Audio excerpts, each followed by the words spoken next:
Hi friends, ஈஸியான உடைச்சி ஊற்றின முட்டை குழம்பு எப்படி செய்யலான்னு பார்க்கலாமா. அதுக்கு கடாய் எடுத்துக்கோங்க. அதுக்கு தேங்காய் எண்ணெயில் சேர்த்து செஞ்சால் ரொம்ப நல்லாயிருக்கும். அதனால் தேங்காய் எண்ணெய் விட்டுருக்காங்க. அதில் கொஞ்சம் கடுகு போட்டுக்கோங்க. கடுகு கொஞ்சமாக வச்சு பல்லாரி போட்டுக்கோங்க. பொரிச்சு வச்சோன்னு வச்சு பல்லாரி போட்டுக்கோங்க. அப்புறம் தேவைக்கு ஒரு கருவேப்பிலை, அப்புறம் ஒரு பச்சை மிளகாய் கீரி போட்டுக்கோங்க. அதை நல்லா வதக்கிட்டு அப்புறம் ஒரு 2 தக்காளி, பெரிய தக்காளினா 2 தக்காளி, சின்ன தக்காளினா 3 தக்காளி அதை கீரை போட்டு வதக்கிக்கோங்க. அதை ஊற்றிக்கோங்க. அதை ஊற்றி நல்லா வதக்கிட்டு அதுக்கு மசாலா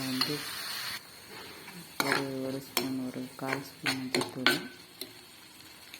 மஞ்சத்தூள், கொஞ்சம் காஷ்மீரி மிளகாத்தூள், தனி மிளகாத்தூள், கொஞ்சம் குழம்பு மசாலா எல்லாத்தையும் சேர்த்து நல்லா வதக்கிக்கோங்க. கொஞ்சம் தண்ணி ஊற்றிக்கோங்க. ஊற்றி நல்லா வதக்கிக்கோங்க. அப்புறம் வெட்டி வச்ச உருளைக்கிழங்கு சேர்த்துக்கோங்க. முட்டை குழம்புக்கு உருளைக்கிழங்கு, முருங்கைக்காய் இதெல்லாம் சேர்த்தா நல்லாயிருக்கும் முட்டை குழம்புக்கு. நான் உருளைக்கிழங்கு மட்டும் சேர்த்துக்கேன். உருளைக்கிழங்கு போட்டுக்கோங்க. தண்ணி ஊற்றிக்கோங்க. தண்ணி ஊற்றி அந்த உருளைக்கிழங்கு வேக தட்டியும் கொஞ்சம் வேக விடுங்க. அப்புறம் தேவைக்கு உப்பு சேர்த்துக்கோங்க.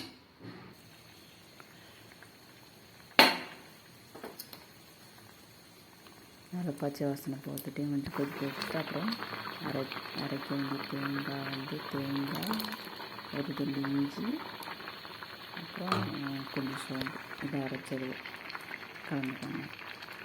அப்புறம் முட்டை ஒரு கிண்ணத்தில் ஊற்றி அப்புறம் ஊற்றினோன்னா சில முட்டை கெட்டு போயிருக்கும். அதனால் பார்த்து எப்படி கிண்ணத்தில் ஊற்றிக்கணும்.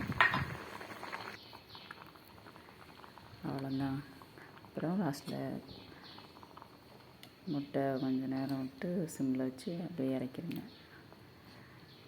இதுமாரி நீங்களும் செஞ்சு பாருங்கள். பிடிச்சிருந்து லைக் பண்ணுங்கள்.